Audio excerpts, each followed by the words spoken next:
Welcome to Compas on the Beat. We have arrived week 18 in the NFL. We have a few games with some playoff implications, some so-so games where people are resting starters, or maybe getting ready for the 2024 NFL draft. So maybe they're not trying as hard. But we got three games at least here that we want to break down, and then also no fantasy football. But how about sports bets? You want to have some sports bets talk in the NFL? Or maybe you have one of those weird leagues in the fantasy football world where you have a championship game in week 18, which I find very difficult to do because what if you have Mahomes and he doesn't play and you're stuck with finding a quarterback. But hey, if you have a week 18 fantasy football league, this is the show right here. We answer your questions, but we're gonna break down week 18 in the NFL, maybe break down some playoff implications. But the biggest thing is this show's for you here at Compas on the Beat. You want to answer your questions, have a conversation. I'm not gonna try to act like I'm the know-it-all expert here, but for an introduction, I'm Gilberto Manzano. People know me as Gil or Gilbert. I am a co-host and co-founder of Compas on the Beat, and I also work for Sports Illustrated covering the NFL. But I'm not alone. The voice you're gonna hear for the next hour or so is gonna be Victor Javier Corona, Victor producer who does many things here on Compas on the Beat. How you doing?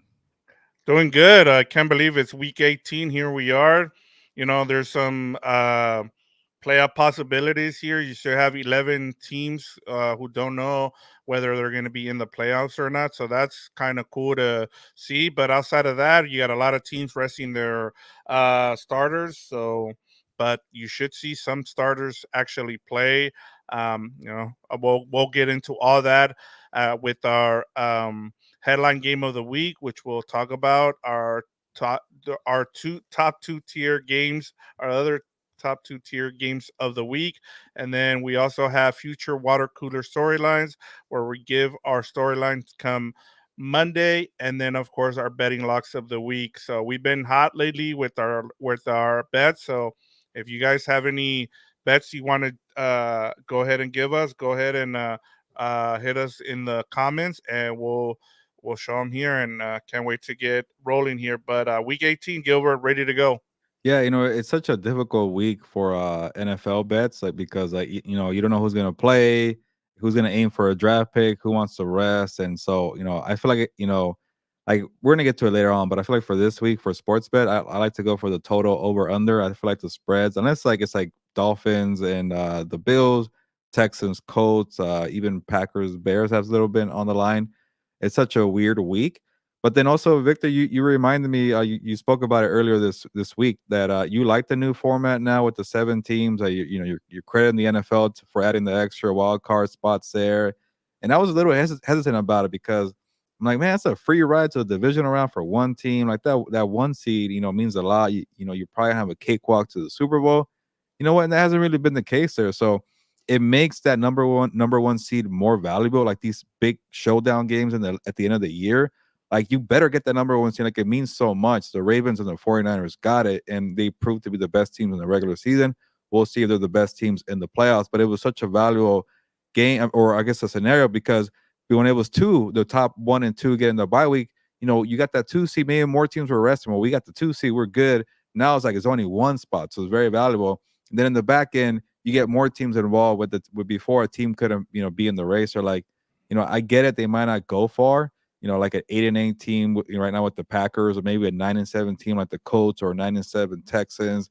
Uh, Maybe you don't think about them going far, but if you get a ticket to the dance, you never know. So especially this year with so many upsets, and you see Jake Browning winning a game, you see Tyson Bagent winning a game, Aiden O'Connell winning games. You see Gardner Minshew doing a great job, by the way. So, you know, anybody has a chance to win games, and it's been such a strange season. But hey, you got the AFC South up for grabs. You got the AFC East up for grabs. The Packers and the Seahawks are fighting for the last wild card spot, and the NFC. You got the NFC South. Like the Buccaneers had a chance, they couldn't do it last week. You know, it's such a weird scenario where the Bills were a fringe playoff team for the longest, and now they could win a game in Miami, and they're the number two seed. Like things like that. That's the beauty of the seven, the seven format now. Yeah, and I'm with you. I mean, the I think the biggest thing is the weird scenarios that we get. Like there's a possibility where um the Washington Commanders and the Patriots both lose, but the Patriots get the number 2 draft pick because of strength of schedule or common opponents. I mean, it's just a weird thing that we have. And then you have the Steelers. They beat the Ravens, but they still need help to get in. So Yeah. I mean, there's a lot of different scenarios. You have the Rams, who are gonna rest their starters, but then there's a possibility they still get, even if they lose, they still get the 6 seed if the Bears beat the Packers. So I mean, there's a lot to look forward to. I know a lot of teams, are resting their players as you talked about, but I think only awarding one team a bye week helps this and it makes it more intriguing, especially as we enter week 18, Gilbert. Yeah, who would have thought Mason Rudolph giving the Steelers one more push because he helped Mike Tomlin get that what a record, 17 consecutive seasons for the head coach there of the Pittsburgh Steelers with a winning record. And I don't know who are these people that wanted the Mike Tomlin out of Pittsburgh. Hopefully that's not a real thing because he's a good coach. And by the way, shout out to Jorge giving me my name out there, Gilberto Jorge exclamation point. So Jorge, you got the ball rolling, so I appreciate you for that. But if you have a comment, drop it on the live chat. Either it could be an NFL takeaway. It could be, hey, I need help with the sports bet here for the NFL. Hey, I'm actually one of those weirdos in a Week 18 fantasy football championship league. Can I get some help here? I would love to see somebody asking for help on Week 18 because I see people out there for that. But anything football related, hey, you want to talk about TV shows too? That's fine too. But we want to be very engaging here. And that reminds me, I do have an engagement question of the week. And I don't know if people care about the Pro Bowl, but the Pro Bowl was announced earlier today. So that is the engagement question of the week. Who was the biggest Pro Bowl snub? And I was surprised. I saw Josh Allen didn't make it. No Amon-Ra St. Brown, the wide receiver of the Lions. I think I saw L'Jarius Sneed, the cornerback for the Chiefs, who was having a great year, didn't make it. I saw Antoine Winfield Jr. didn't make it. He might be the all-pro safety in the NFC. He's been doing great. I don't know how he not make it, but then again, it is a popularity contest. So let me know in the comments who got snubbed from the Pro Bowl list here. And shout out to you, Jorge. Always here to support a compa. I love it. Much love to you. Have you gotten your Compas on the Beat hat or hoodie, Jorge? Putting you on the spot right there. But I know you're a true day one supporter. Just messing with you there. But quick plug right there. But let me know if you're watching this and you are feeling some type of way about the Pro Bowl list here. If you're watching from What's Up Bolts, our Chargers show, and you feel like Khalil Mack and King Allen was enough for you, okay, that's fine too. If you're watching from House of Horns and you're a Rams fan, I thought it was a Rams show, by the way. And you're cool with Kyron Williams and Puka and Aaron Donald and Stafford, you're saying, hold up, what about Ernest Jones? Get them in there. Let me know in the comments. And I guess nobody really cares about the Pro Bowl, but it does matter when it comes to contracts. And there's a player who needs an extension and says, hey, I made Pro Bowls 3 years in a row. You better pay me. So things like that do matter. And but I think the All Pro list is more important. But Victor, you have a Pro Bowl snub that you're feeling some type of way. If you don't, that's okay too. Yeah, no, I was gonna say Ernest Jones. He just broke the franchise record for tackles for the Rams, 147 on the season. He did it in 15 games. He definitely deserves some love, especially with having Aaron Donald there, Kobe Turner, a bunch of young guys there. I thought he's done a great job of leading that defense. But I mean, you got five. With the Rams, so you should be happy. But yeah, Josh Allen, pretty, especially with the way quarterbacks have been down this season, a lot of them getting hurt. It's still a little bit of a surprise that he didn't get a Pro Yeah. Bowl. Well, Holmes Uh, got in too, right. which I didn't think he had a great year, but oh well, it's just a Pro Bowl, and we'll see how the old Pro list comes out. But I'm ready to move on to the headline game of the week, Victor. All right, let's get it going, Gilbert. We're going to start off with talking about Josh Allen and the Dolphins, Gilbert. And we've been talking about this for a couple of weeks that the Bills would, get a streak going and then the Dolphins would lose a couple of games and it would set up the last game of the season between the Bills and the Dolphins for the division. And, we talked about some of the quirks here in terms of what might happen depending on how this game goes. But if the Bills lose, they might be completely out of the Yeah. playoffs, Gilbert. Or if they win, they're the number 2 seed, and then the Bills fall to number 5. So I mean number 6. So there's a lot of things going on with this game. But where do you want to start? Yeah, we could go with the Bill side, and I think that's where we say the new format from the last few years has been good because I can't remember a scenario where a team could either be number two or possibly out of the playoffs. So, that is pretty. Like in the old days, the Bills would be fighting for a bye week. That'd be kind of strange too. But I think this format made it unique like that. So, hey, the Bills give them credit, and before I'll give the Bills credit for a second, I thought we are all going to jinx this matchup as a Week 18 battle for the AFC East because we all looked at the calendar maybe a month ago and saw the schedules like, hey, maybe the Bills could run the table, and we don't believe in the Dolphins to beat the Cowboys and the Ravens back-to-back weeks, and that was the case there. And we're going to be set up here for a Week 18 showdown, and the Bills made it interesting. They had to kind of fight against the Patriots and the Chargers, but here we are, and it's just that kind of shows how the NFL is. Like it's a long year, things happen, and whoever gets hot at the right time or gets a kind of a lucky break or whatever, like these Dolphins, man, they're limping right now, and we'll get to them in a bit. But to see what the Bills did from going into the bye week 6-6, they had to, go into the bye week off of that crushing loss in Philadelphia overtime. Like, imagine going into a bye week and having to wait in 2 weeks to play a game after you got your hearts broken in an overtime game like that. So I think at that point we started feeling like, okay, you've done too much here. You're 6-6 Buffalo. You got to go play Kansas City. They did that. You got to play the Cowboys. They crushed them. And then you got to kind of handle business with the Chargers and the Patriots. Yeah, that was a little tough, but they did it. And then usually before this team wouldn't do it. They wouldn't like. I couldn't imagine this team winning 4 games in a row earlier this year because they go from like either beating the Dolphins or losing to the Jaguars in Jacksonville or losing to the Patriots earlier this year. So or losing to the Broncos. Like this team was so up and down or barely surviving against the New York Giants on Monday Night Football. So hey, they put it together. They're very talented. And also, it's very impressive that Sean McDermott coached his butt off because his defense was banged up. He got some guys healthy, at the right time. Obviously, you don't have your all pro Matt Milano. You don't have Tre'Davious White, the cornerback. But whatever he had, he made it work. And some guys are getting healthier in that defense. And he knows how to scheme up game plans. And Sean McDermott, out coached Mike McDaniel in the first battle, week 4. It was 48-20. And Tua Tagovailoa was confused out there on this Sean McDermott defense. But then again, that's when the Bills defense was at full strength. But I think that's also a credit to McDermott's game plan there. So, credit for the Bills to get to this point here. I think they're all set up here to win this one in Miami. I'll check the spread when you give your point right now in a bit. But I don't see them blowing this one. But then again, the Bills have been so chaotic, at least in the early part of the year, that maybe they're kind of, hey, we got one more curveball for you here. We're gonna lose this one, but I just don't see it, Victor.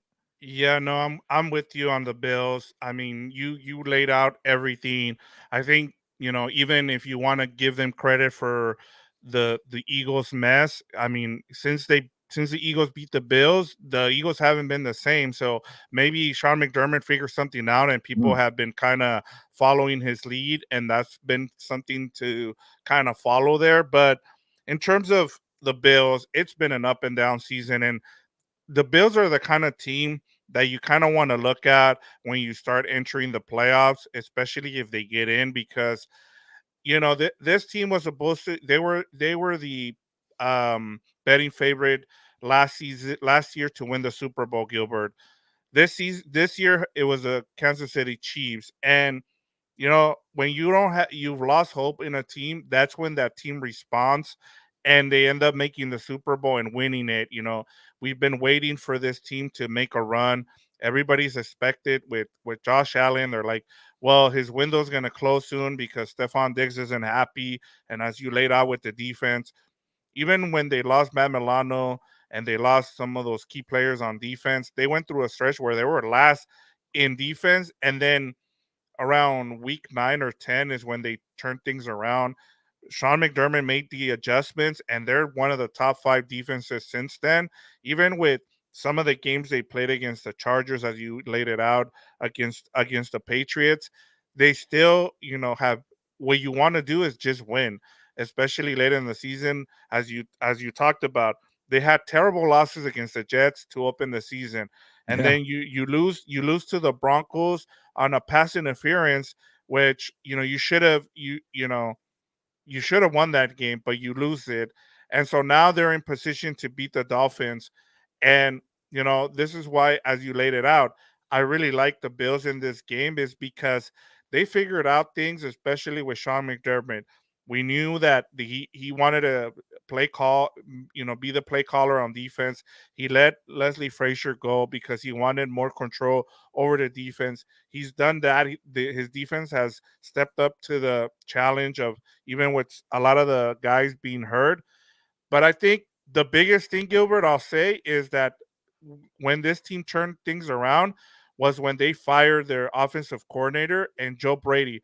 Joe Brady has run the ball, Yeah. and I think Joe Brady is now set up for a head coaching job, or even to get paid to be an offensive coordinator elsewhere. Because if the Bills don't secure him, somebody else will. There's a lot of teams that are going to be looking for offensive coordinator, and we've seen Joe Brady's name out there. His name kind of fell out of favor once when he went to Carolina. But now, if he's able to lead this team, into the playoffs, and you get a little bit of magic going with the Bills, you can see Joe Brady getting some offensive coordinators jobs and perhaps a head coaching job. Yeah, if I'm Joe Brady and you maybe you try to get a head coaching job and you don't get one because he's still pretty young and maybe you still kind of remember the Carolina days there.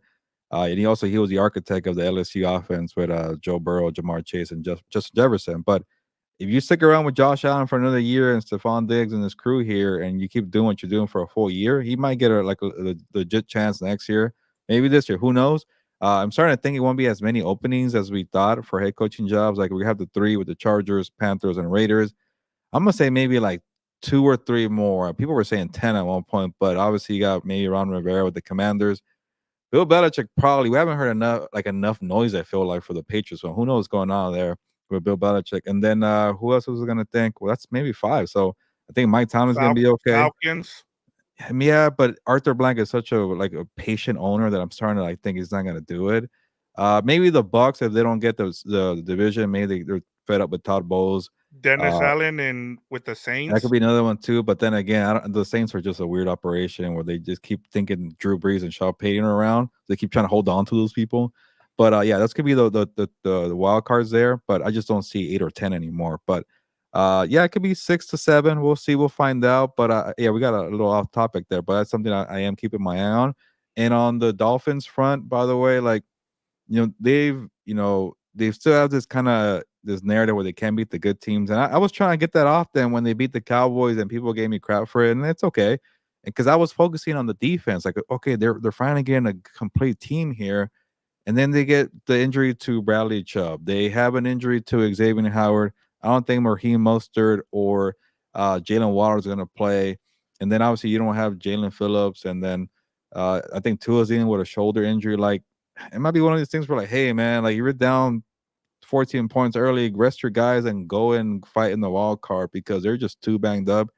And I get that they're also a home underdog by 3 points. Like that shows they have no respect there.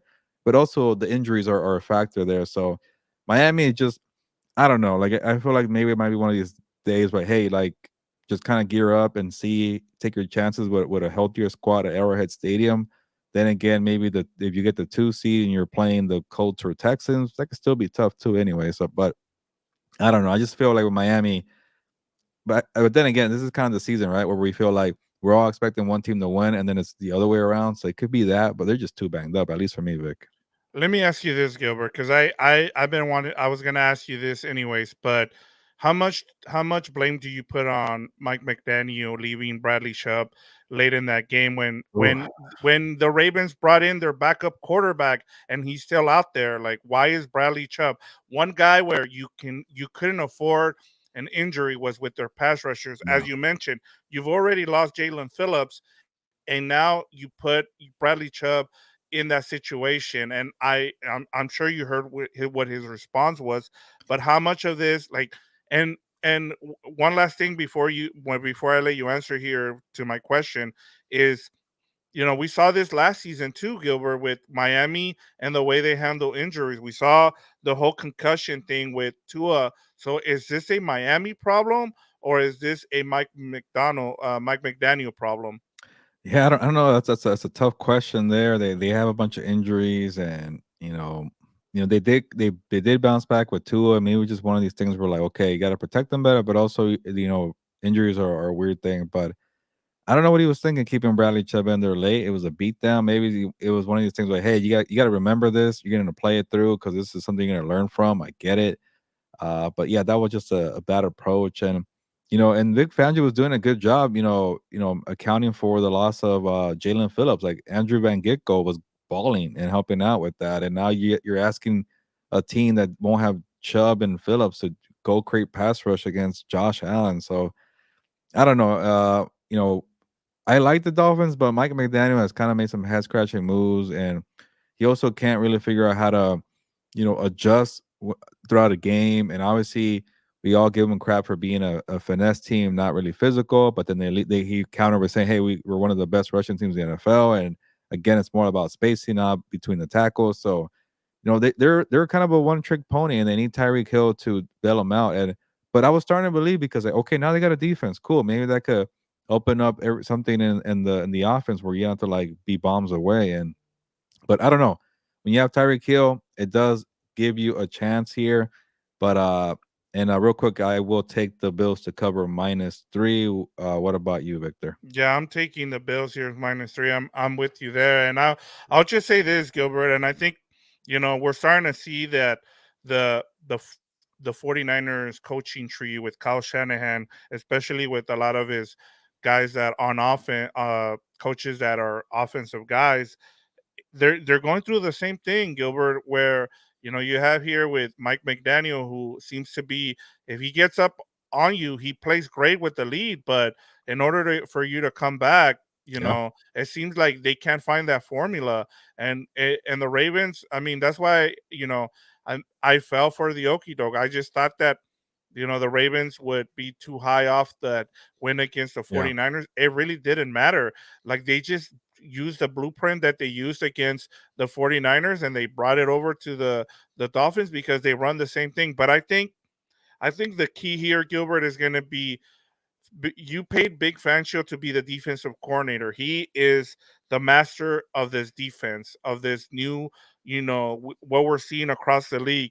And so, he's gonna have to coach his butt off to be able to, get this team to where they want to go in the playoffs. And whether they win or lose this game, they're in the playoffs either way, Gilbert. So it's yeah, going to be up to yeah. Big Fangio to get them where they want to go because we know what to expect from Mike McDaniel at this point, and we know that he either needs to have the lead or else if they fall behind, they're not going to be able to come back. Yeah, and the last thing I'll go for that, like if injuries happen to every NFL team, and the good coaches know how to account for that and adjust and have a new game plan and put position players in positions to succeed. And that's where Mike McDaniel's weaknesses have occurred. Like he kind of has his own style, and he's going to try to make it work to the system. But that's why I didn't really like the Dolphins last week because when you don't have Waddle and Mostert, two guys important to your offense, have you shown how to adjust and evolve the Mike McDaniel? Not really. I feel like so. And then now with the injuries to the defense for Big Fan, it just kind of adds more to it. But and then it's a reminder if you're watching, don't be shy. We got Jorge, get in the comments. But somebody else wants to talk football, have a question about anything, or what if you disagree with one of our takes, no problem. You want to chat about sports bets in the NFL or fantasy football, and it's our last week pretty much for that. But yeah, don't be shy. I know everybody's getting ready for the NFL playoffs, but on that note, let's move on to our page two games. We have two games that we're intrigued about. Yeah, let's start off with Texans and Colts, Gilbert. We have a matchup, a rematch of an earlier game this season between these two. You know what? I was thinking about this matchup between the Texans and Colts just to kind of set things up for you wherever you want to go with this. But these were two teams that were picked in the top five last season, and here they are with the chance to make the playoffs. The winner uh, the winner gets a chance to go into the playoffs, and then the loser pretty much is out of the playoffs. So I Yeah. mean, it just tells you how your team can change from one off season to the next. Yeah, these are two of the biggest surprises teams in the NFL, and this might be my favorite game of Week 18. I never thought I would say that for a Texans Colts game. It'd be nice if it was like Anthony Richardson, but Gardner Minshew's done a great job too. He might be the number one backup in the NFL whenever I adjust my rankings there for backups. It's gonna be actually a pretty fun list to make in the off season. But Mitchell's had been a roller coaster, but when he's at home, he plays well.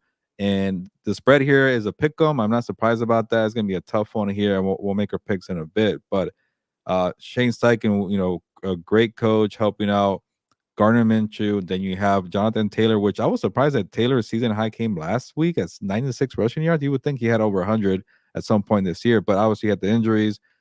Slow start with the feud with Jim Irsay, and then kind of had to work in with Zach Moss. But then you have Michael Pittman Jr., who might get paid in the offseason. Hopefully the Colts get to keep him. That'd be good for Anthony Richardson. You got Alec Pierce, another wide receiver, Josh Downs, a rookie wide receiver. So, and I checked. I think at home their streak's still alive. They have had either 21 points at home or more in every single game. So that's pretty impressive. They're a different team at home.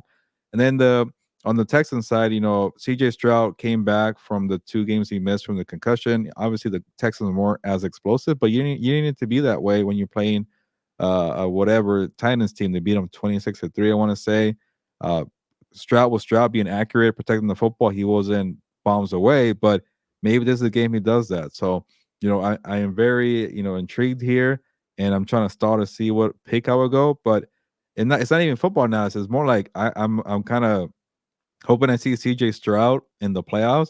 And Vic, you can take it away here because you also brought up this point. But we finally get a CJ Stroud primetime game Saturday night. Yep. So Texans Colts. So that's good to see that the rookie sensation gets a little love there in primetime. You know what's also weird is that this is his first primetime game since the Ohio State Wow. Georgia game this weekend last year. So that's pretty cool. I mean, for him to have to wait that long for his first primetime game, we talked about there was a few teams who didn't get a primetime game, which was kind of weird, especially with the Texans. No one expected this from them. Just want to say too, like we were just talking about the Dolphins and all their injuries. There's a reason why Shane Steichen and D'Amico Ryans are up for Coach of the Year is because they've dealt with a lot of injuries. And look, they have their teams on the brink of making the playoffs. Whether you want to look at the Texans and what they've done. Will Anderson missed a couple of games. C.J. Stroud missed a couple of games. You had Anthony Richardson miss most of the season. You've had players step up. And I think the biggest advantage here is the fact that the Texans have CJ Stroud. CJ Stroud is going to eat in this game. I Mm. believe. I think this is going to be. He's in prime time as you mentioned, and I think he's ready to show why he should be the rookie of the year over Puka Nakua. Just because we've talked about the quarterback position is a lot more how more important than a receiver. And even though Puka Nakua is going to break the rookie receiving record, what CJ Stroud is doing, I mean, he's not only affecting uh, what he's doing on the field, but he's already gotten a coach fire because they didn't select him, Yeah. instead of Bryce Young. So the CJ Stroud effect is felt everywhere, and so for me, Gilbert, I mean, this is one of my best bets this week. I like the Texans over 47 and a half, and I like the Texans here. You said it's a pick 'em. I had it Yeah. Yeah. as -1. yeah. So I like the Texans, and I like them to make the playoffs. And I knew there was going to be a one of those surprise teams. I just didn't know. I just didn't think it was going to come from the AFC South, to be honest. Yeah, at one point it seemed like they're gonna get 3 teams when the Jaguars were doing okay, and the Jaguars, I was so wrong about them last week in the Panthers, my water cooler storyline. But at one point, the Jaguars and the Colts and the Texans were all in the playoff picture. Now it seemed like it'll be at least maybe at least 2, right? So that's not bad for them. But uh, yeah, and the other thing I wanted to mention is about this matchup here is my only concern here, if it is a shootout with the Colts at their venue, like they like to score points there, is like that element of bombs away. I think kind of went away with the Texans when Tank Dell got hurt. We haven't seen it, but also we haven't seen Stroud able to adjust for that because he had the concussion. He lost 2 games, and then last week he didn't really need it so much. But that guy's accurate. He knows how to get a lot of people involved.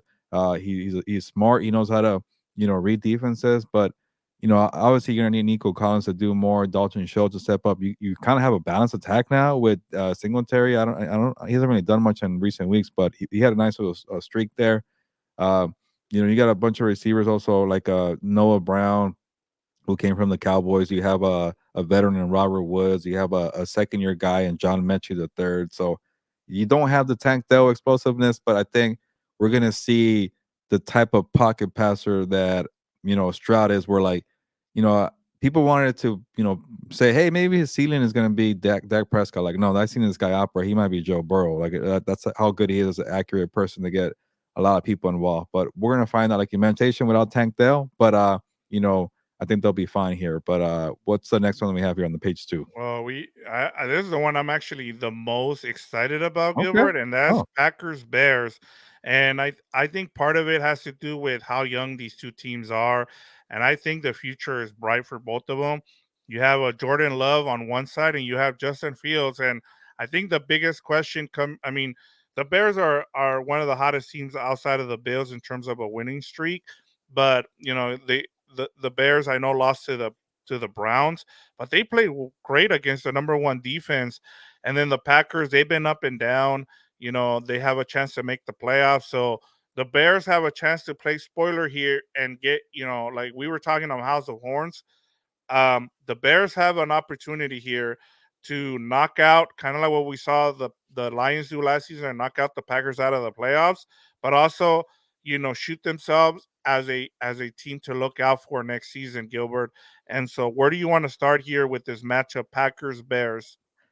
yeah. I'll start with the Bears side, and I think I think it's more than trying to play spoiler for the Bears because Matt Eberflus and Justin Fields got to prove that they're going to be part of the next phase of Chicago Bears football, and they've done their job to show, hey, it was slow, but this was a long term rebuild here, and we had a rocky start. It was one of the most chaotic first 2 months for a franchise, but they've shown improvement on both sides of the football. And yeah, you kind of wish that Justin Fields was a little more consistent of a passer, but now that he has DJ Moore and he's had time to work with him, like you could tell, you could see it. Those was an improvement. And then he's just so, tough to keep in the pocket as a runner too as well. Like the only comparison I make to Lamar Jackson is Justin Fields, but he's not as polished as a passer, and I think he's getting there. And obviously he's a threat. I saw that play where he ran. What did he play last week? I'm already blanking on who the Bears play. Oh, the Falcons. And they thought they had him and he went around to the right and he got a first down. Like he's just dangerous like that. But he also, when he's throwing down the field to DJ Moore, that's a problem too. And then, so they win that and they beat the Packers. And then say Eberflus shuts down, Jordan Love, who's having a good year. It's kind of been up and down, but he might be having a better year than Aaron Rodgers' first year in 2008. And they missed the playoffs that year. So that could be something for them to hang their hat on, to stick it to Aaron Rodgers. I'm sure Jordan Love doesn't care about that. I think he appreciates the mentorship from the Aaron Rodgers those few years there. But the higher ups probably want to have that there. But there's just so much on the line for Eberflus and Justin Fields because of the draft pick, the number one pick that they got from the Panthers. I guess do you go Caleb Williams and Drake May? That means you're going to start all over again. And I like the progress that they've done. Like, do you really want to do that when you could just go trade down a few spots to get maybe a Marvin Harrison Jr. to kind of pair with DJ Moore? Imagine that with Justin Fields. And then you have your own pick too in the top 12. And then you also have a bounty of picks or whatever you do with that trade if you want to trade down. So, and then Eberflus' defense, like I think you brought this up as credit to you, Victor. He was ahead of the curve. Like we all laughed that he went to go spend money on linebackers. And now they're number one run defense in the NFL for a reason. They got to still build that secondary. They do have some playmakers. I don't know. They better find a way to keep Jalen Johnson. Like I don't like they wanted to trade him at the deadline. There's something going on there with a riff. He's a great cornerback, but they still are struggling in terms of pass defense. But it's part of the rebuild. They went and signed money for the linebackers, and it's paying off. So both sides are doing well here. And to give you the spread here, it's Packers -3. They are at home, but I'm gonna go with the Packers here. But I would not be surprised.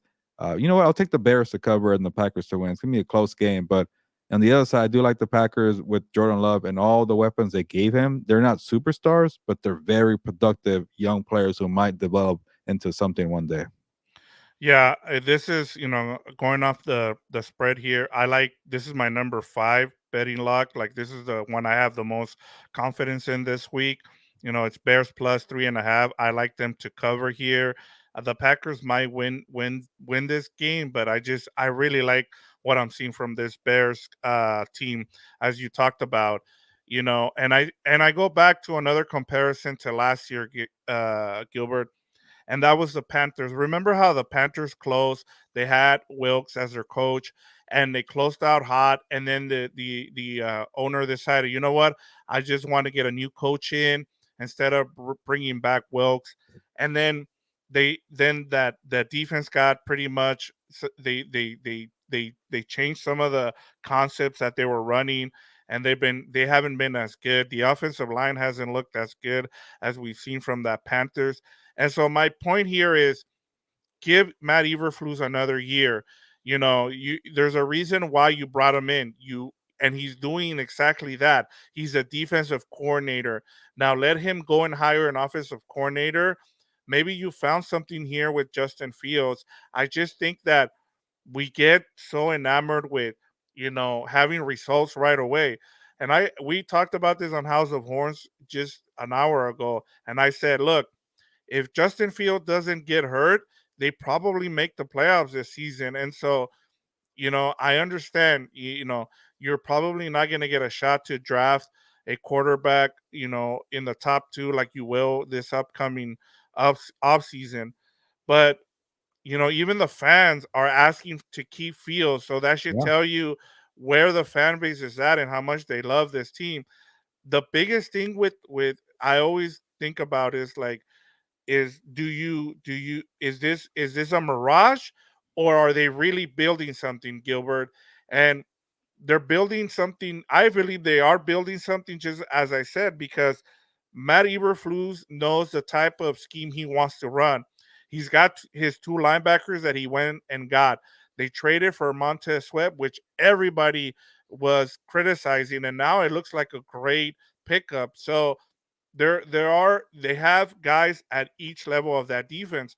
Now you just protect, you go and you get an offensive lineman, whether it's a kid from Notre Dame, whether it's a kid from Penn State, and then you get Fields another weapon, whether it's Marvin Harrison Jr. or the kid out of Washington, the receiver. There are things here to love about the Bears, and I'll talk about it later. But I just and then moving over to the Packers, another team. I mean, you get rid of the headache that is Aaron Rodgers. You go with the youth movement, and now you're in position to make the playoffs. I think you gotta love everything. The only problem I have with this team, Gilbert, is Joe Barry on yeah. defense. I think you need to make a move there, but that's for the offseason. And that's where this is why I like the Bears in this game, is because I just don't trust Joe Barry in this situation.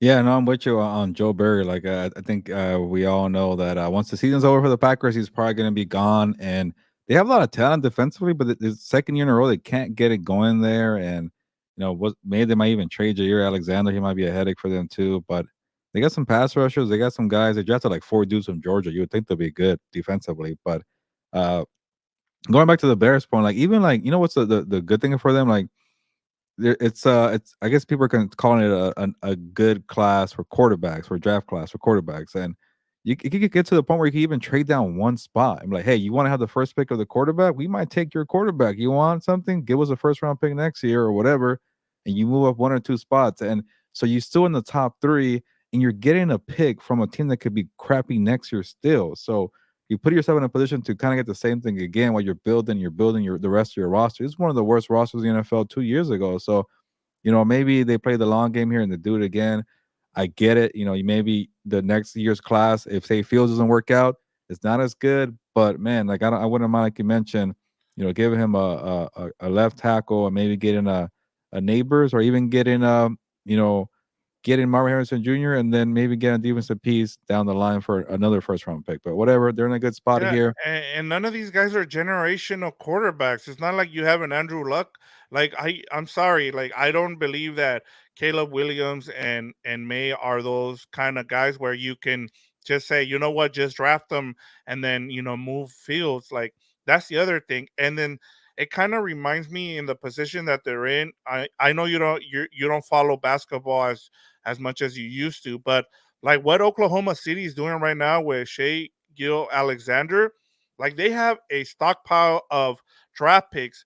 And it's the same thing here with the Bears, where you have a possibility of building around one of your stars and you can go and trade at any point. So, whatever it is, whatever position need that you have, you can go and get it. And it's kind of like the same thing, Gilbert, that we talked about with the Lions last offseason as they went. They had two draft picks in the first round. They traded down out of one of them, and they got the guys they really wanted. They got I know everybody wasn't happy with those draft picks, but they got the players that they wanted. They got a running back and a linebacker. And sometimes when the league is going one way, sometimes it's good a zigzag because you don't want to keep being one of those teams that just follows along. And look, part of the reason that the Packers, aren't playing well with all that, talent that they have on defense is because everybody keeps running the big Fancho defense. And look, part of the problem, and we'll talk about it later, but look at a team like the Seahawks. They have all this talent compared to the Rams, and yet they're the ones that are way at the bottom. And so it goes to show you that same thing with the Packers. I think there's a lot of talent here. It's just not being well used by Joe Barry.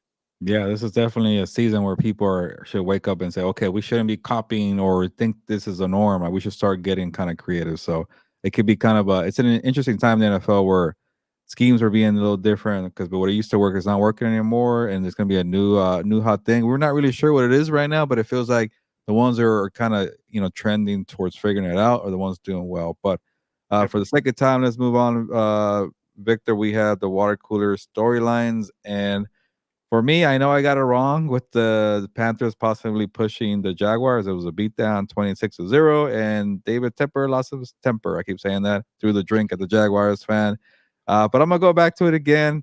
For some reason, I just don't believe in the Jaguars. And yeah, the Titans didn't do anything against the Houston Texans, but knowing Mike Vrabel, he wants to go and be a play spoiler, and he has one more opportunity to do it. He's going to push his guys, and he'll find somewhere to motivate them. So I don't feel good about it, but I need something intriguing. So for a potential storyline that could occur come Monday, I say Mike Vrabel finds a way for the Titans to upset the Jaguars, making the winner of the Colts Texans to win the AFC South. I think that one of those teams are probably more deserving than the Jaguars, but hey, credit to them for putting it together with CJ Beathard and Trevor Lawrence being out. And by the way, it seems like Fields might have surpassed Trevor Lawrence as the best quarterback from that draft, but that's a story for another day. And I think the Jaguars are minus 5.5, but you know what? Just to I believe in my pick here. I'll take the Titans to cover 5.5. But realistically, I'll take the Jaguars to win.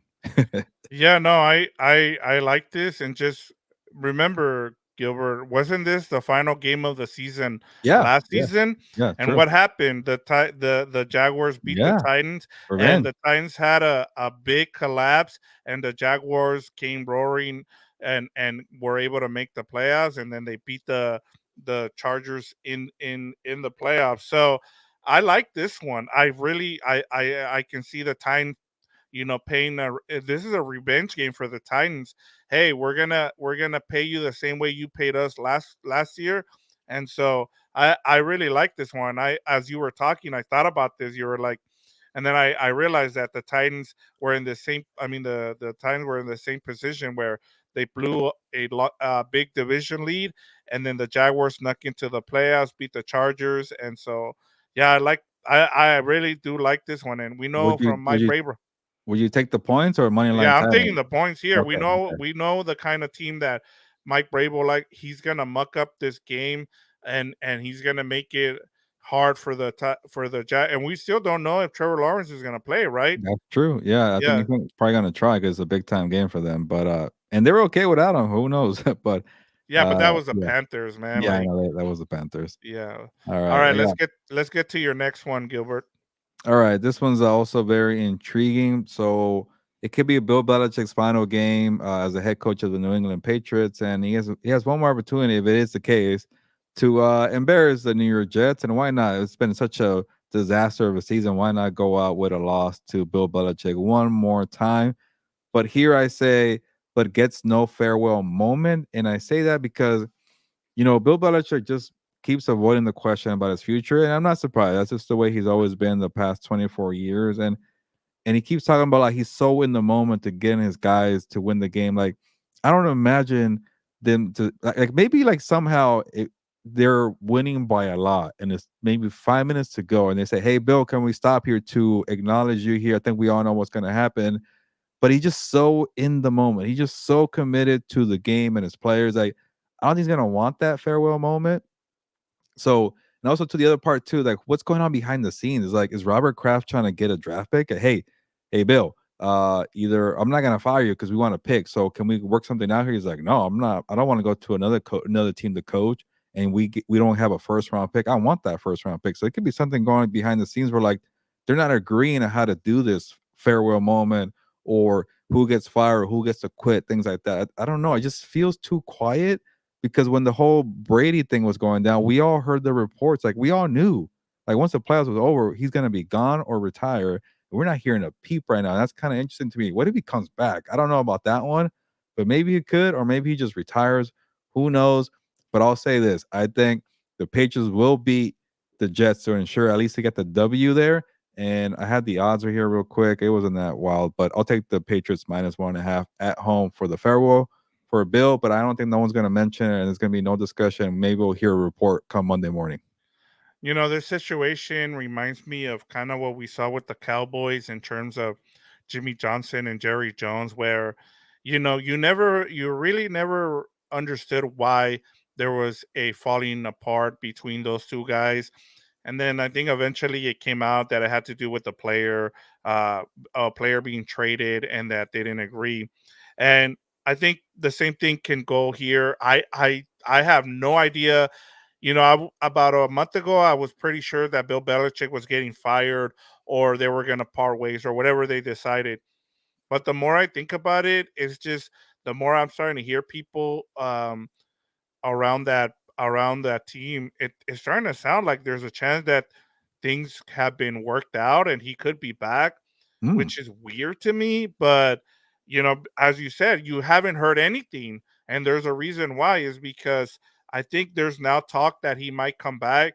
I even saw Bill Simmons, who's a big Patriots guy. He knows people there. He was talking about, hey, I wouldn't mind him be Belichick being back, and so if he's saying that, he knows something, Gilbert. And so I'm gonna say that I'm gonna probably disagree here and say that the part of the reason why he's not gonna get a well moment is because I think they're planning to bring him back.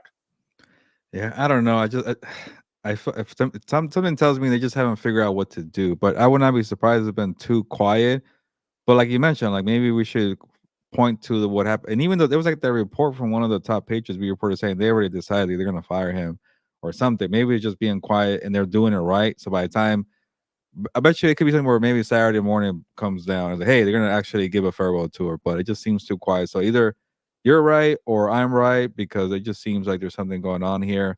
But watch him have a whole full show for Bill Belichick, and we were both wrong here. But Yeah, I don't know. It's either gonna be a quiet exit or a quiet return. But I do notice him being very he's enjoying the moment when they went to Bailey Zappi. I think it kind of turned everything around and he's really excited about how Bill O'Brien and him are working together. And maybe it was like, hey, it was just Mac Jones, and can we yeah, figure it out? So you could be probably right there, Vic. But what do you got? yeah. For me, it's gonna be, and it goes back to what we were talking about earlier. So I'll keep it short. I think the Bears upset the Packers, and they make the playoffs in 2025. I think, like I said, I like what. 2024. Well, I guess technically it's Yeah, it would 2025 be January. 2020. I know, I thought about this. That's why I'm like, it's Sounds not weird to me. 2024. It would be 2025 because it would be not this year, but next year. But yeah, like I just really like what they're doing. I hope that they keep what they have going and they take it into next season. And like I said, I think they have what the Lions had last season, and I just think they're on that path, and they were one of those teams that I picked this season to make the playoffs, and of course I was wrong there. Just like I said, had they not had those injuries, they probably make the playoffs. But I think the NFC is going to be wide open again next season, and I just think they're going to be one of those teams that make the playoffs, and I think they're on that trajectory, and they're going to be one of those teams that I pick as my five that make the playoffs next season. Yeah, they're definitely if they win this game, especially, they're gonna be a trendy pick to make it next year.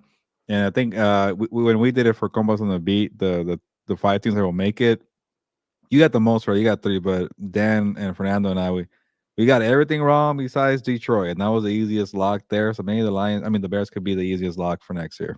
Yeah, I just I lost faith in the Lions in during the offseason. I should have just Oh, stayed that's with right. You what. didn't even get them, huh? You got Yeah, 3, but not no. them. Yeah, no. Just because I just wanna I either thought the Jaguars or the Lions would drop off, and I'm almost right about the Jaguars, so I'm still holding out Mm. hope that I it was the Jaguars. I actually picked the Packers to win the division and the Lions to make it as a wild card. You know, the Packers are looking okay, but they're not the best team. But I was hoping that would come to fruition. But the Lions look good.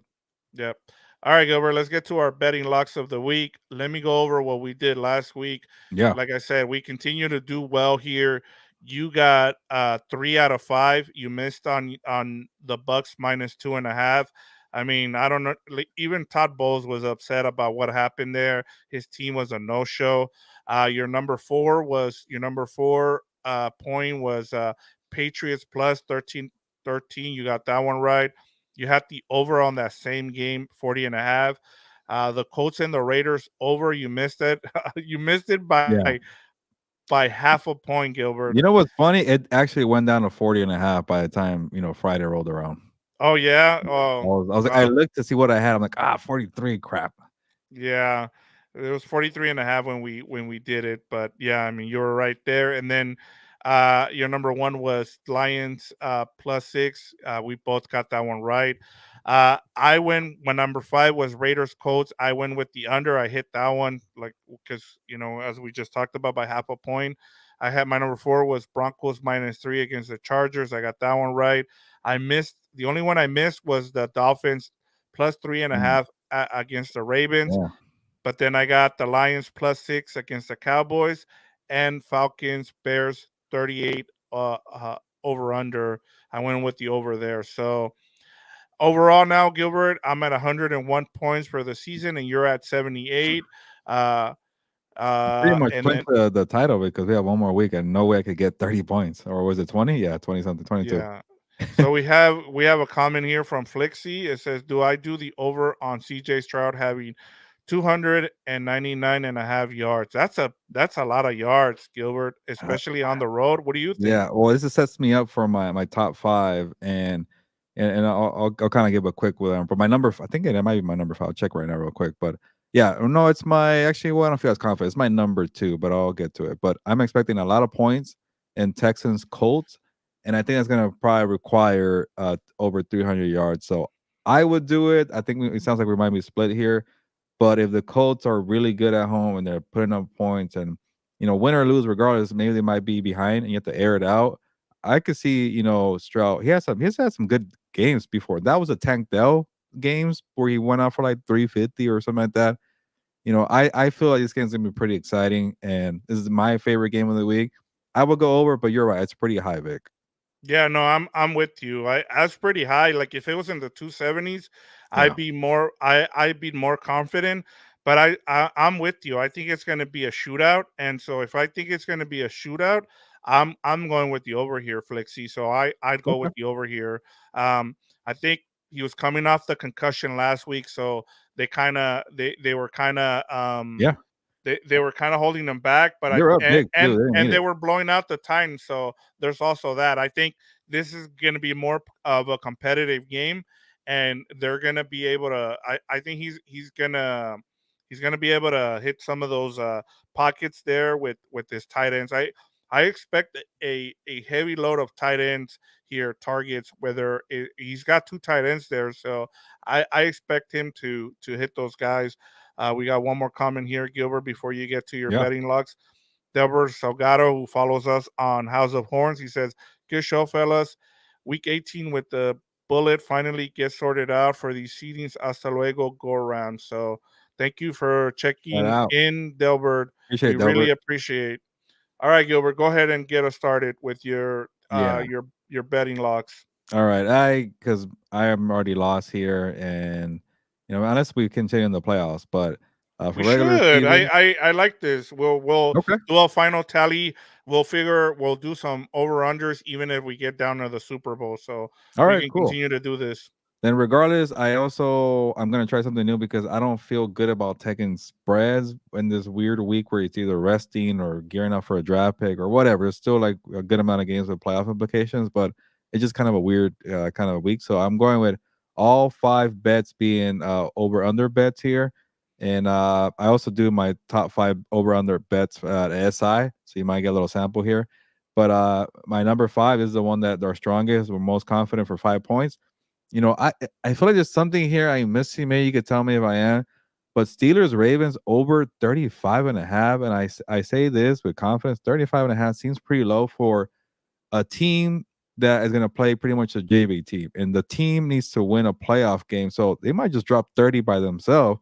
And Mason Rudolph's been doing well. Mason Rudolph, George Pickens, and you're playing the backups and you're fighting for your playoff life. You might drop easily 30. So hey, and then also Tyler Huntley, like he's not a bad backup quarterback. He Eh, was a Pro Bowl last year. Yeah, I was Like, gonna say, hey, more respect for he's a Pro Bowl quarterback yeah, there. put that on a Also, resume. Gilbert, I'll tell you this. Remember this last time that the Ravens and Steelers faced each other with this same scenario. Robert Griffin III beat them, so it's gonna set up one of my best bets. But Mm, yes, the reason why I like your over here is because I think the Ravens, like I said, just because Lamar isn't going to play and some other starters, don't sleep rivalry. on the Ravens. Yeah, it's a rivalry. Don't you think the Ravens want to knock out the Yeah, why Steelers out of not? the playoffs? Yeah. Yeah, so that's why I'm like 35 and a half seems pretty low. I know they're kind of known for being low scoring games in defense, but I don't know. Like this, the Mason Rudolph Steelers, they've actually, when I looked it up, I'm like, wow, they've only cracked 30 points twice this year, the Steelers, and it happened the last 2 weeks with Mason Rudolph. So they might have found something there. But to move on, number four here for my 4 pointer, I got Packers Bears over 44 and a half. I think some points will be scored in that one. Number three. Bills Dolphins under 49 and a half. That seems too high for me for a Dolphins team. It's very banged up. They might not hold their end of the bargain for an over. So I'm going under. And then if the Bills are up pretty big with a running game with James Cook, and Both of I don't these know. teams are going to run the ball, Gilbert. I'm with Yeah. you on this one. I really like it. I almost thought about taking this one, but I'm with you just because we've seen with the Bills, like I said, the Bills defense has been played really well, and they found something with even without Matt Milano. I still think they can get the job done defensively against this Dolphins team who is beat up. We don't know what we're gonna get from Tua, so I really like this under here. Okay. And then I've alluded to this one, but Texans Colts over 47 and a half. 47 and a half is a little high, but the Colts do their part at home, and then the Texans have CJ Stroud. So give me that for the number two.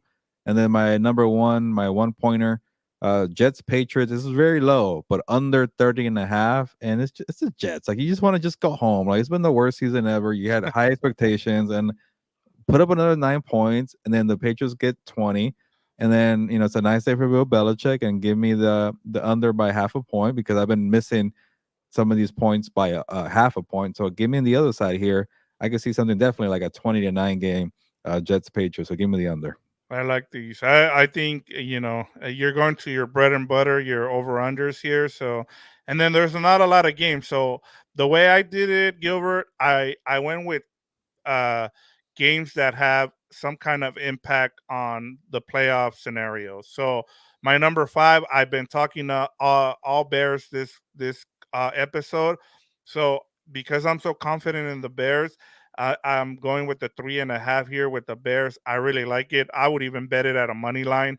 I just like what I've seen from the Bears. So if And, like I and said, real quick, Vic, a lot of people are with you because that line went to minus +3. So, but I'll let you have the half there. yeah, so it's been moving. Like I even saw it.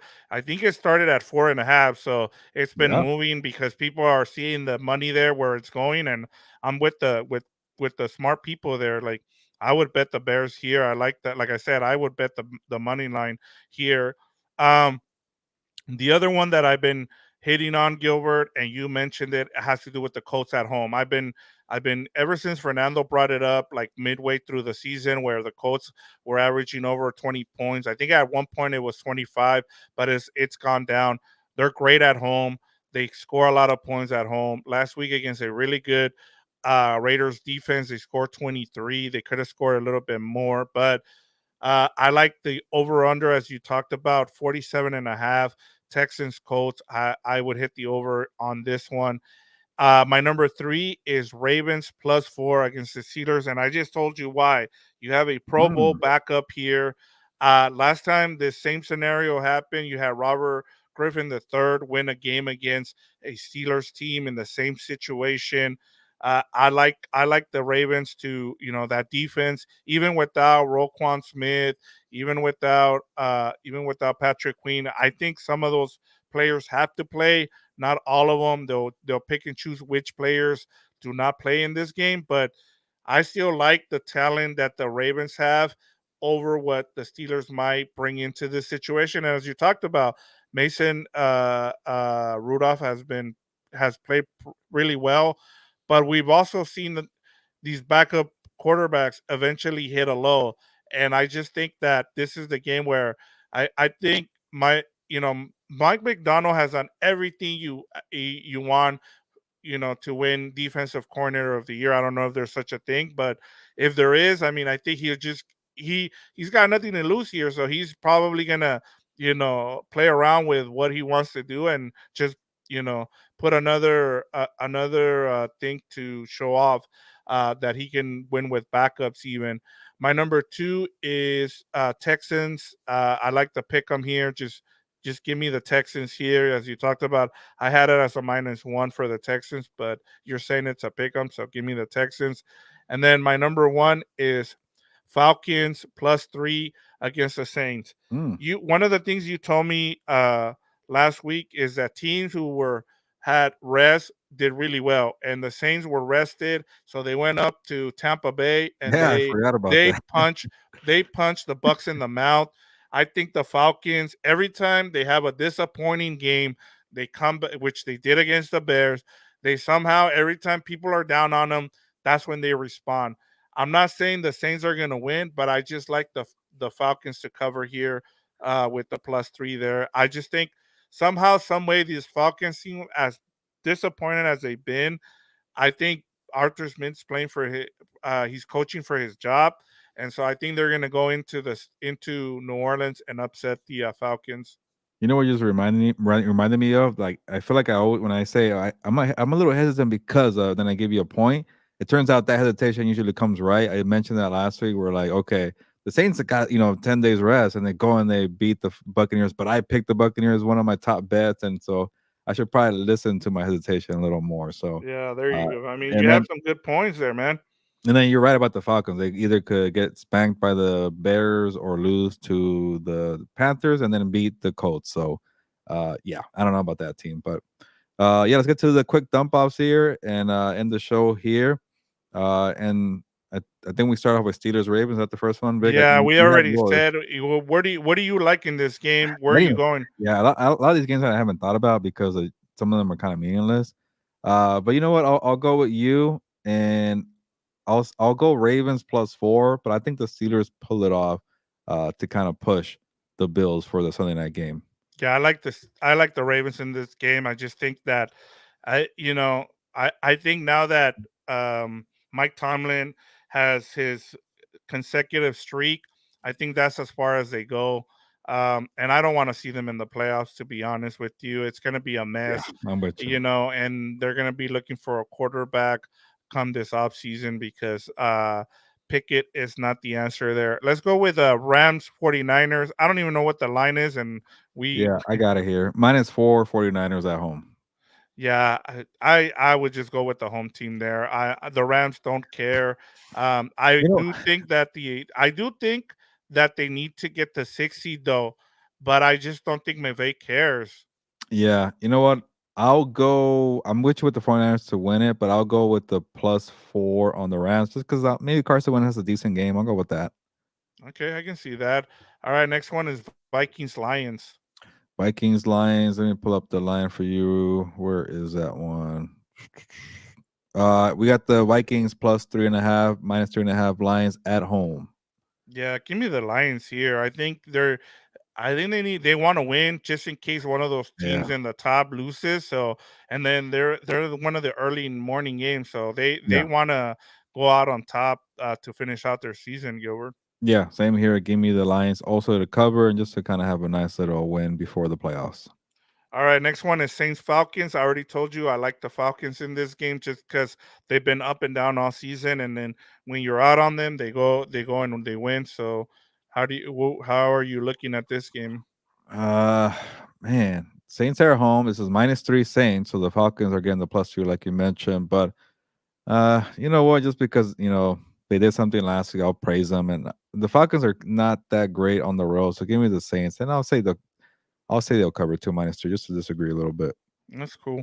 All right, you already gave us Patriots Jets. I'll go with the Jets. I think they Robert Sala has to win one of these games. He hasn't been able to beat Bill Belichick, so he needs to at least have one win against him. I know they're a mess, but I think he needs one some kind of win here. I know they're playing for playoff position. I mean, draft position here. So I just give me the Jets here. Yeah, like I went with the Patriots for this one Yep. too. Well, All right. Next one is Cardinals Seahawks. yeah, I think I just saw the Seahawks are minus three. They are in Arizona. Arizona, man, like they've only won four games, but three of them have been Steelers, Cowboys, and Eagles. Not a bad four wins there, or at least three out of four. But you know what? I think because the Seahawks win to stay in the race here for the playoffs. Give me the Seahawks and to cover. Man, I like the Seahawks to eke out a win, but I like the Cardinals to cover. Oh, They've been able to run the ball, and we were talking a couple of weeks ago, and I wasn't yeah, able to get my point across because we were having a four-way discussion when we were talking about the Eagles, and everybody was like, yeah, but they have they're gonna get to they'll be the number two seed because they have the Cardinals and the Giants coming up twice. And I said, I thought about it. I was like, I wouldn't sleep on the Cardinals. They've been able to run the ball on teams. They ran the ball on the 49ers. They ran the ball on the Cowboys. And sure enough, there they were. They pulled off the opposite there. So yeah. credit. Seahawks can't stop the run, so Yep. maybe something Yeah. happens there. Yeah. Panthers, Buccaneers is next, Gilbert. Yeah, I think I just saw the Bucks are minus 4.5. Like, just handle business, Buccaneers. It's the Panthers. Yeah, you're on the road. Go win the division title and again cover. Give me the Bucks minus 4.5. Yep, same. I like the Buccaneers in this game. Cowboys, Commanders. Do we even need to say? Yeah, but let me check the line real quick. Might be a little high here. Where'd it Is it go? 13? Yeah, minus 13 Cowboys in Washington. You know what? It's gonna be difficult, but I'll go with the Cowboys. They won't cover though. Give me the Commanders to cover. Yeah, I like the Cowboys in this game, and I think they blow them out. Is it? Hmm. Yeah, I just think the Cowboys. They No, need a feel that, good win, like yeah. a No, good. no, that Cardinal game hangs in my head from reminder these upsets could happen. And then I got the Yeah, but Patriots plus 13 last week too. yeah, there you go. But it is the Commanders. That's the one It team is the Commanders. They are following that script of they know how to tank, and I think they're gonna continue with that. But as someone brought it up today, the Commanders did beat the Cowboys in the same situation last year. So there's that, Gilbert. Okay. Uh, yeah. Browns Bengals. Where's that one at? Browns, Bengals. Okay, we got Browns plus 7 at Bengals, which I'm actually very surprised. I think I saw that Flacco won't play. So they have nothing to play for. They're the number 5 seed in the AFC. Give me the Bengals to win and minus 7. They might play their starters. Why not?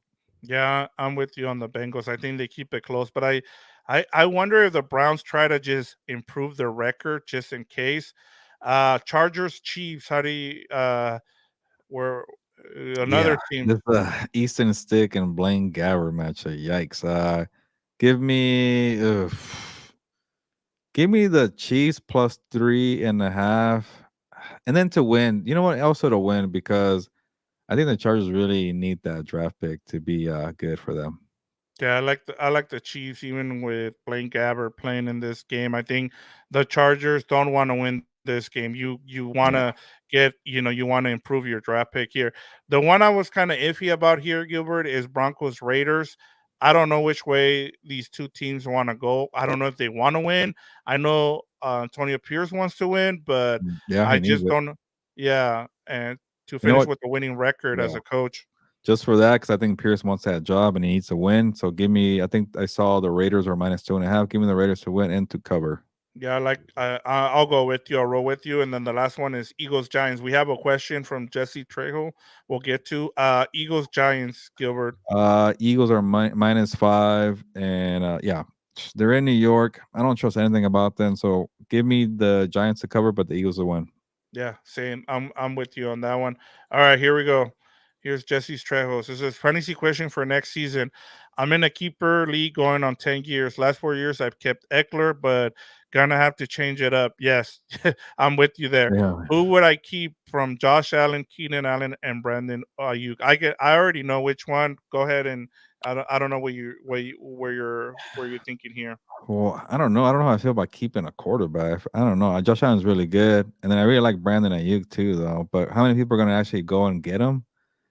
That's a tough one. I think I will go with Josh Allen. What do you think? Yep, I'm keeping if I'm keeping one player here, I'm going with Brandon Ayuk, Mm, depending on where you drafted him, just because you're gonna have Brock Purdy around. Now it depends on your point league. I was mentioning I brought it up in our league, Gilbert. The last two quarterbacks to make it to the championship game in our league have been Jalen Hurts and Josh Allen. They've been 1-2 in our league. So Josh Allen is going to give you above over 20 points every time because the thing with him is he's going to run the ball down and he's going to run for touchdowns. So that's what you have there. So I don't know where you drafted him, where yeah, where you drafted them, Jesse. So that also kind of that also makes a difference. So, but if I would go one Brandon Ayuk, two Josh Allen, and three Keenan Allen. yeah. Brandon Ayuk and I only have two leagues. My second league, nobody was trying to get him. I got him like in the third round. I'm like, really? Did I reach or something? And Brandon Ayuk was great for me. And then yeah, so but it's also hard with the quarterback because I've been one of the people who likes to ignore quarterback and wait maybe to the fifth, sixth round, maybe, and it hasn't really gotten me anywhere, nowhere. So I until I traded for Dak Prescott, I felt like I was finally back in the race. Then again, injuries did kind of hurt me. So I'm always back and forth with the quarterback thing. Like I kind of like to wait, but Josh Allen's one of those dudes too. But I won't disagree, Vic. If you feel like if you got Ayuk and maybe like in a fourth, fifth round, he might go up a little bit. But I think people still sleep on him because he's in that shadow with Debo. He wasn't even a Pro Bowl guy. I think he was great. So And that's it, the other thing. That's a good point because Debo gets hurt a lot, and Brandon Ayuk has been that's that. tough. Now the question is, Gilbert, do the 49ers extend Brandon Ayuk, and what happens, or do Yeah, that's true. they trade him? So because they already paid Debo Yeah, Samuel, so and that's another. I wonder how the keeper league works for them. Like you don't decide until the draft because that's what my one of my leagues does.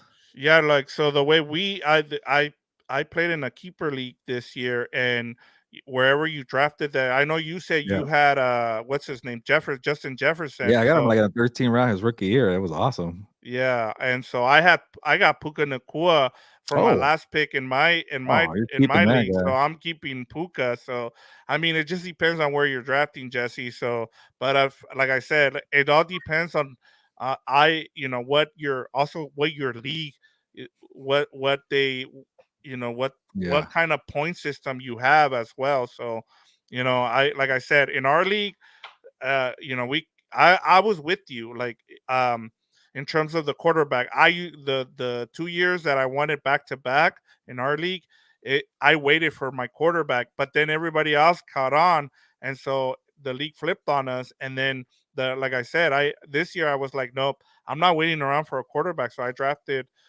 Josh Allen, and I you're in the ended up in final. second place. So There you go. But I guess it's kind of be ahead of the curve. And funny note for me to end off here, I only have two leagues, like I mentioned. I finished seventh in both, and I won both consolation brackets. Both my teams got hot at the wrong time, right time. I guess I needed both teams to help me out to get in. They couldn't do it, but when it became consolation time, we balled out. So two consolation titles for me. there you go, Gilbert. And then I finished in second. I had to get through my first. It was a good fantasy season. I ended up in third in one league. I ended up in second in another one, and then I don't know why I was in a league where they had 14 teams, Yeah. and for some reason they decided to only allow four teams into the playoffs, which they're a new league, they're a starter league, so I understood. I was just it was more of a participation league where it was my brother and my brother-in-law who were in it. So I kind of my brother, it was the first time that he was playing fantasy sports, so I kind of wanted to help him out there, so that's why I joined that league. But yeah, it was just weird. Like, how do you have 14 teams in that league and you only allow four teams to make the playoffs? It was just weird. Yeah, for our league, the one losing on a tiebreaker for ours, that one really hurt, especially because I think I had like a nice little rally, but on the other one, I just got crapped on the bed because I needed a win in your in scenario, and my team got spanked. But that's the beauty of fantasy football. You can't win every year, and it's exciting. But a good question, Jesse, to end the show here. And yeah, making jokes about people playing in Week 18, but keeper leagues and questions like that for next year. Fantasy football has become a year round thing. So yeah, appreciate the question here. But I think we're done here, right, Vic? We've got it Yes, covered. we are done. Shout out Go to ahead and close Jorge. us out here, and Shout out to let's get. Jorge and Flixie and Delbert and Jesse because they commented and they were on. I know week 18 is kind of a little sluggish week because we are waiting for the playoffs, but I appreciate everybody jumping on. You should let the people know that we will be switching to Thursday next Yeah. week.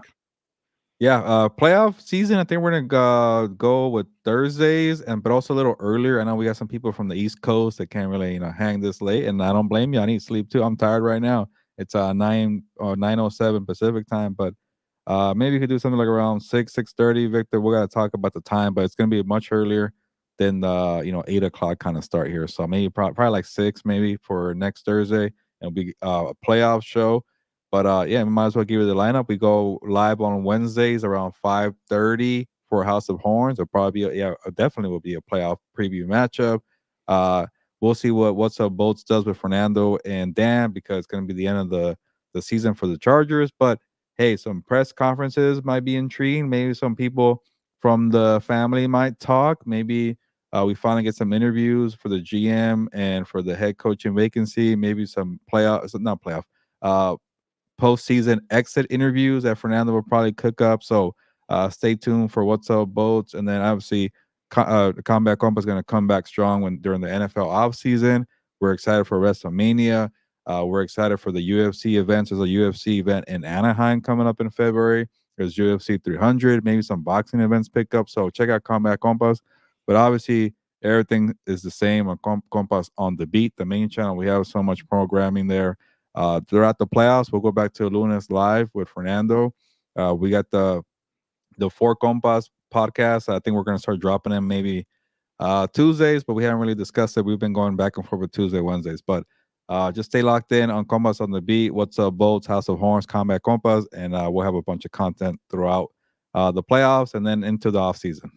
There we go. We're all set for you're covered here for your NFL coverage, whether it's on Compas on the Beat, What's Up Boats, or House of Horns. So shout out to everybody that stayed for almost an hour and 20 minutes. But Gilbert, final week of the NFL season. We're here. We've gone through 18 weeks now. Now it's time to enjoy this final week and get ready for the playoffs. Yeah, time for the playoffs. We'll see what happens this weekend, like you mentioned. But on that note, ya nos vamos, pues, vámonos.